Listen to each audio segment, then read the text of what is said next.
Morning guys, Christian here guys. Gagawa ko ng video today. Check natin lahat ng mga trades natin in the few days. Paano tayo nag-entry, bakit yun yung coin na napili nating bilhin. Explain natin bakit yun yung binili natin at saan tayo nag-exit. Paano natin pinaplat yung yung chart natin. So if you've already watched my first 5 videos, alam nyo na simple lang yung setup natin.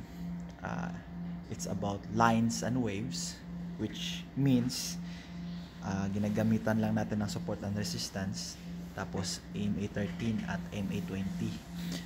So marami pa rin nagtatanong or nagsasuggest na gumawa pa ako ng mga video regarding my setups para mas maintindihan pa nila kung paano ito gamitin. Kahit napakasimple lang kasi ng setup natin, may mga instances pa rin na maraming nagtatanong kung bibili na ba, ibebenta na ba, ganun. So check natin lahat ng mga post natin sa page natin at ating titingnan kung bakit natin ito binili. Explain natin. Okay. So ito yung page natin guys. Gumagawa ako ng chart, pinopost ko dito, nakakasabay yung iba. Advice ko rin sa mga avid followers ko na instead na sumabay lang sa akin, mag-post din sila ng chart doon sa groups para ma-improve din yung charting skills nila. So simula tayo dito sa sa Cardano. So ito yung natin, ito yung setup natin sa Cardano. Okay, explain natin yan kung bakit at saan tayo bumili, saan yung mga natin. So dito guys, kung titingnan nyo, nag-cross yung dyan, yung AME 13, nag-cross siya.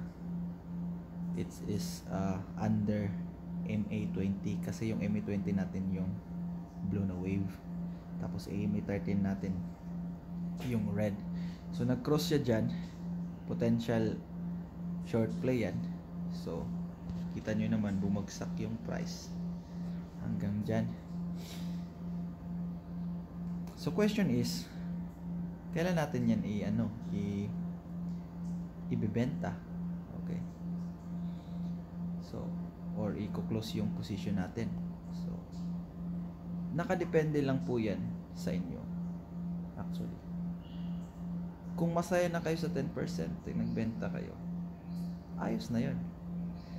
Pero pag ipa-follow natin ang chart, kasi kahit meron tayong ma-setup na chart, may risk pa rin yan na involved. Hindi naman 100% na yung chart natin. So best na gawin natin is, kung happy ka na, trial mo na lang ng close position. Ibig sabihin, so for example, kumita ka na ng 10% or 15%, set ka lang ng close position sa 10%. So at least pag tumaas yung presyo, kita ka na. So may video naman tayo about dyan, dun sa mga previous natin. Actually sa first pa lang na video, na-explain ko na sundan nyo lang ng close position just in case na may reversal na mangyayari. So kikita ka na. So in this example guys, dito tayo bumili, bumagsak nga siya hanggang dyan, napakataas ng bagsak. So hindi pa tayo bibili dyan kasi iniisip natin na tayo dyan, mag-long na naman tayo dyan. Hindi pa po, kasi hindi na natin alam kung didiretso pa yan pababa or aangat na. So okay lang naman kahit ganun mangyari. So ano yung confirmation natin? Hintayin natin mag-cross ulit. Okay, so nag-cross sila ulit dito na banda. Diyan tayo nag-plot actually. Diyan na play yan. Yan po yung natin. On that day tayo nag-umpisa mag-trade. Hindi tayo nakasabay dito. Wala po tayo dito. hindi ako nakasabay dyan, hindi ko pinost kasi nga hindi ko yun napansin. Okay, so start tayo kung saan tayo na position dito. Pinost ko to sa sa page, tapos sa Binance Filipino na group. Okay, ba tayo dyan nag long tayo dyan. So, nag-plot tayo ng natin, ng support natin. Ito yung na-plot natin na support, yung pink na line. So alam naman natin na yung prinsipyo ko, if it is near support line and it crosses, long tayo dyan. Pag yung MA13 is over MA20, so na-meet yung mga natin, mga condition natin. So that's the reason nag-long tayo. So first target natin, ito, meron tayong dito, local resistance. So, yan yung first target natin. Second target natin is ito namang resistance dito. And target 2. So ang tanong, pag na-hit na ba yung target 2, kuklose na natin yung position natin. Yes, kuklose na natin pag na-hit yung target 2, kasi papakiramdaman pa natin kung babalik ba ito doon, magre-retrace na ba ito o pupunta pa pataas. So yan yung so check natin guys kung anong nangyari after this post. Okay, check natin. So June 3 yan. ADA, press natin ang ADA.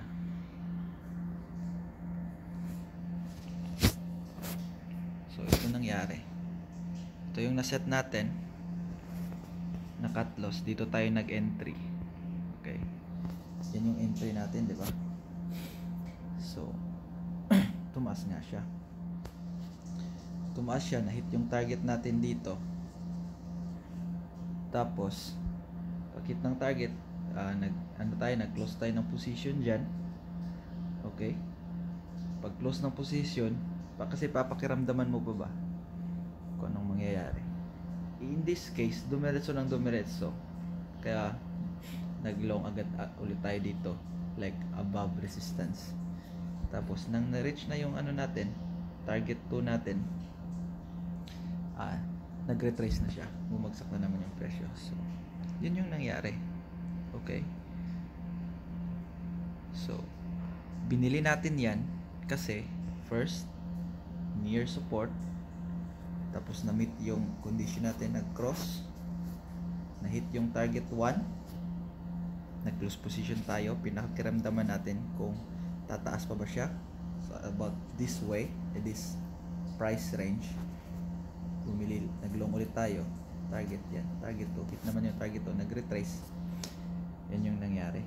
Okay, so titingnan natin kung na-execute ba to, sino yung mga tao na nakasabay sa natin, sa na-post natin at na chart.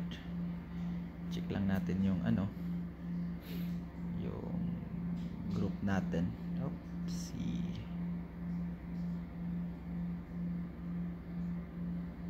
Check natin yung group natin.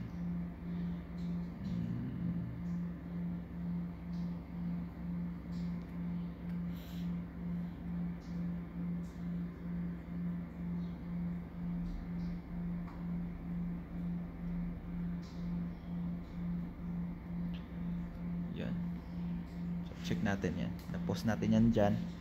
Tapos tingnan natin yung mga comments nila.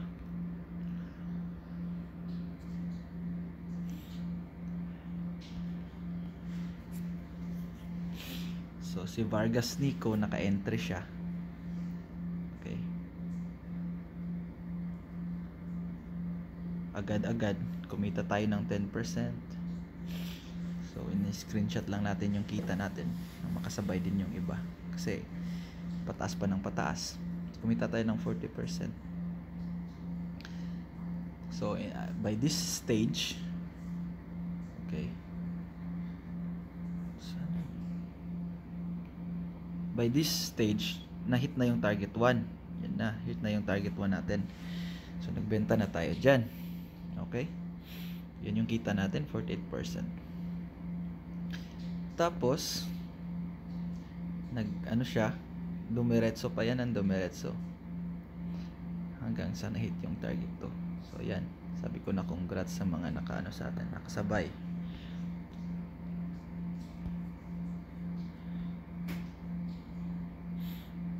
Titingnan naman natin dun sa Binance Filipino. Maraming nakasabay dyan eh.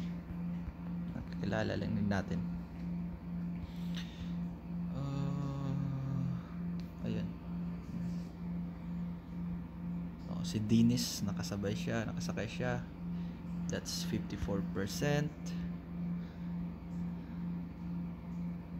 Si Gerson de la Cruz, kumita siya. That's 35. Yes, that's 35%. Ito, lakas nitong si Dennis 73%. Mas mataas pa yung kinita sa akin. Yun. Tapos sabi niya dito, hindi, nag 80% pa daw yan ba? Sabi niya. So kumita tayo dyan. So yan na, explain ko na about Ada Cardano, yung play na yan. So ngayon, next ko na post sa sa page ko after nyan. Medyo mahaba to guys. Check natin lahat. Post din ako after nyan, nag-post ako na about Zcash. That's sa Zcash tayo. Ayan. So nag-post tayo dyan. Yan yung natin, na-set natin na cut loss. So titingnan natin. Same pa rin. Dalawa yung support na natin. Yan na linya na yan, dalawa. So mas maganda kasi sabi ko, yung support parang insurance mo yan. So pag may support dyan, parang wall yan na na mahirap biyakin o i-break. So yan yung dalawang support natin, target 1 dito, target 2 resistance natin, okay? So nag-cross din siya malapit sa support, nasa support nga talaga, nag-cross, kaya nag-long tayo dyan. Expect natin mag-hit yung target 1. So simple lang po yung natin, yung chart natin, hindi complicated. Okay, so kung makikita nyo naman, short play to, nag-cross, bumagsak yung presyo, nag-consolidate, dito tayo hindi naman nag-long. Kung titingnan nyo, every time na nag-cross yung red sa blue, merong play, long yan. Ngayon dito naman nag-cross pababa yung red, nasa baba ng blue, short naman yan. Okay, so simple lang po. Pero kahit mag-cross yan tapos malayo sa support, yan yung yung tinatawag natin na risk management niyo. Kasi pag ganyan, 50-50 ako dyan. So mas maganda talaga pag malapit sa support, pag nag-cross saka kayo bumili. Kasi paminsan-minsan nag-cross yan in between support and resistance, or sometimes nag-cross siya malapit sa resistance tapos red yung nasa taas, blue yung nasa baba. So yan, 50-50 na yan. So kung gusto nyo mag-play safe, dun tayo sa malapit sa support before tayo mag-long na nag-cross siya. Kasi dito tataas na yung papataas na yung red line, bababa na yung blue wave, I mean. So pag nasa taas yung AMA 13, yung red wave, nasa taas siya ng MA20, long tayo. So in that play, check natin yung result, right? Ayun, na-hit na yung yung target natin, na-hit yung target 1 natin, kumita na tayo. So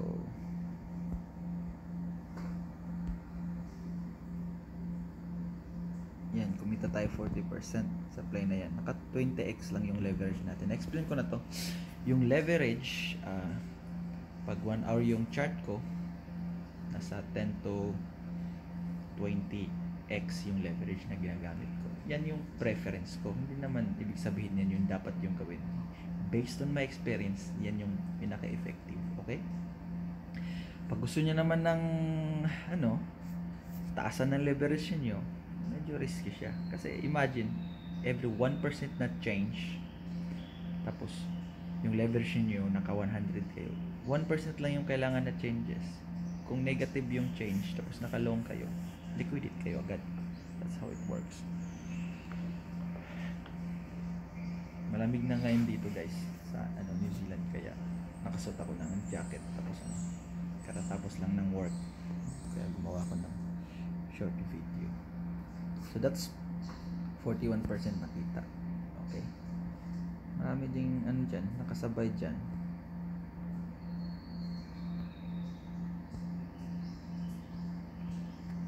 Doon sa group, nasa group yan nakapost.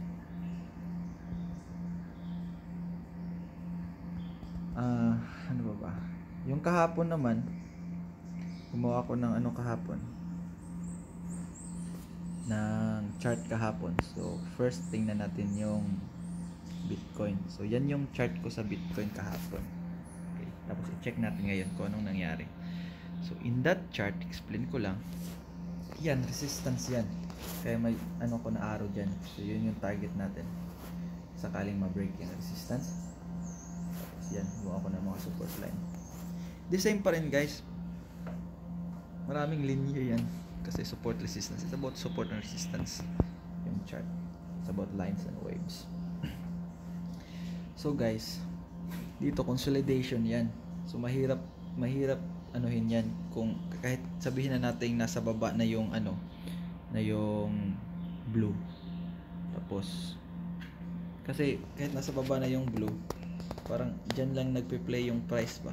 So mahirap siya i-predict kung ano yung magiging movement. Kasi nagpe-play lang siya within that range. So yan yung range na nagpe-play siya in that triangle. Alright. So nangyari after niyan, check natin kung ano nang nangyari.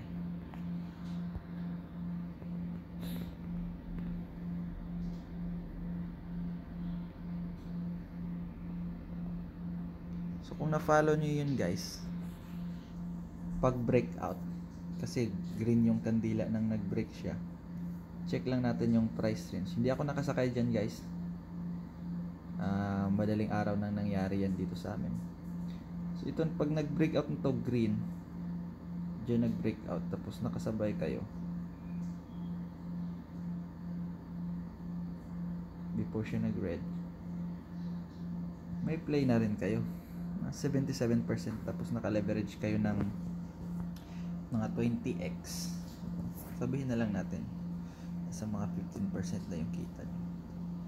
Yan yung maganda sa leverage trading guys. Hindi naman kailangan i-hit nyo talaga yung target ninyo, kasi yung sabi ko, sundan nyo lang siya ng close position 10%, ayos na yun, mag-close kayo dyan. At pag tataas pa ng tataas yung presyo, ma-hit nyo yung target ninyo, mas maganda. Pero sundan nyo, pag kumita na kayo, huwag kayong greedy.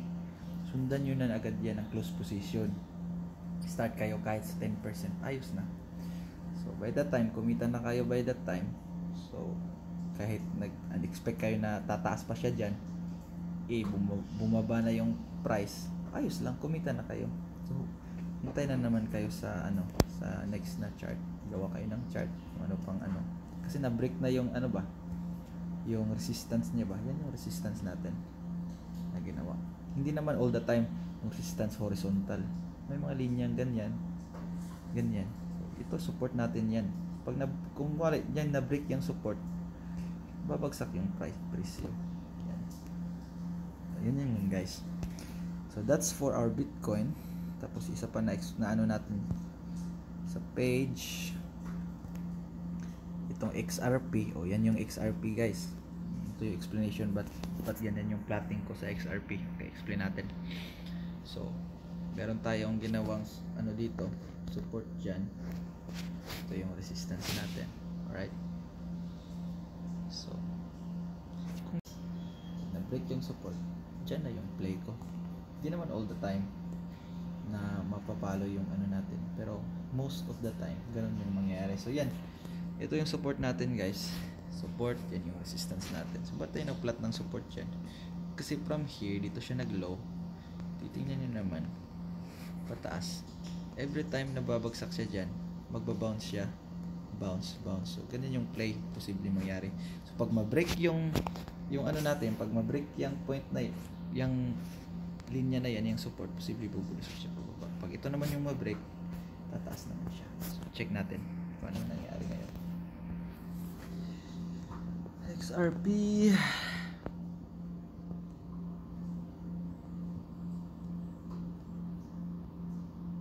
naka 4 hours yung XRP natin pala, sorry. Oh, yan, consolidation pa rin yung nangyayari in that range. Nasa support pa rin. So walang nangyari simula ng ano natin, walang ganong nangyari. So wait pa lang tayo ng confirmation.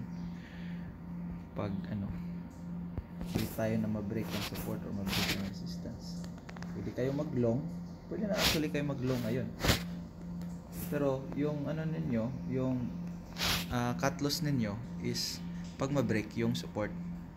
Kasi malaki na rin kikitain nyo pag ma-reach yung resistance. Tingnan natin ha.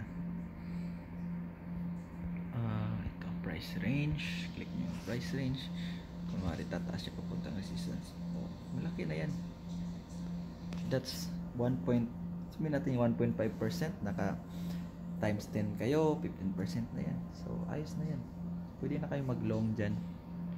Cut loss kayo sa support line. Okay. So next naman na ano, ginawa natin ng ano, sorry,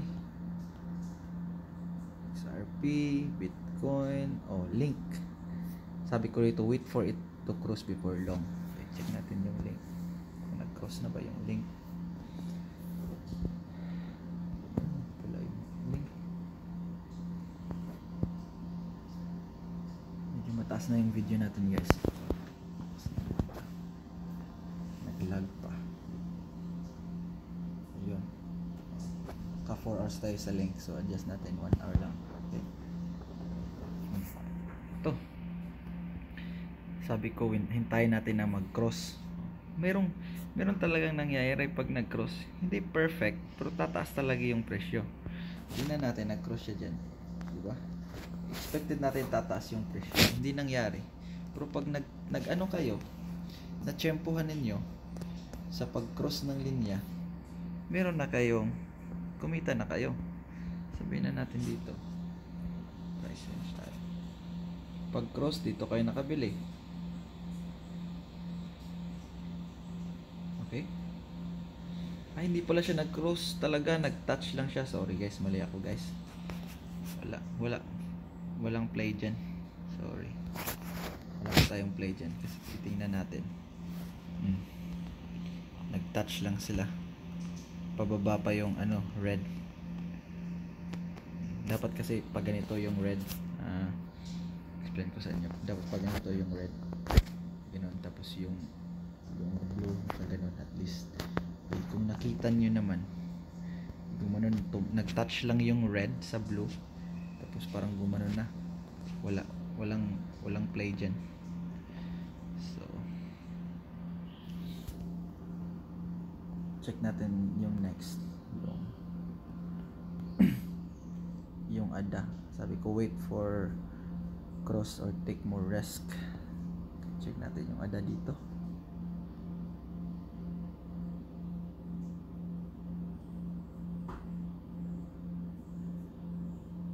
Ayan, ito yung ADA. Nag-cross yung ADA dyan, nag-cross siya dyan, pero yung price nag-consolidate lang, nag-play lang yung price in this level. Yan. So kahit na nag-play lang yan in that level, kung titingnan natin, yung price range. Dito yan from cross. Okay? Yung pag cross, pag sinundan nyo,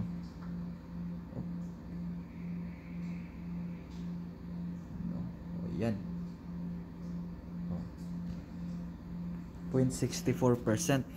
Okay? Pag naka times 20 kayo, more than 10% na rin yan. So kumita ka. Kasi sabi ko, cut loss ka, trail mo sa 10%. So, kahit walang play na nangyari dyan, 10% is 10%. Malaki na yun. Okay? Kasi in-expect natin na pag mag-cross, pupunta doon yung presyo. Hindi nangyari. Dito pa lang, naka-trail ka na, 10%. Cut loss siya. Ayos na. Kumita ka na. Ganun lang yun. Hindi naman perfecto lahat ng indicator, pero kahit hindi perfecto, kikita ka. Depende sa diskarte mo. Yun lang. 10% is 10%. Huwag kayong mag-ambition masyado na lagi na lang 50%, 100%, ganun. Yung iba, 1000%, pero yun nga, malaki din yung risk na tinitake nila kasi 125x. Hindi naman all the time. Ganun yung favor yung sa price nangyari sa trade nila, di ba? So, ganun lang guys. Apat yun na kahapon. So, hindi ako nakapag-trade kahapon. Kung nakapag-trade kayo, kumita kayo. Okay. So, thanks guys. Bye.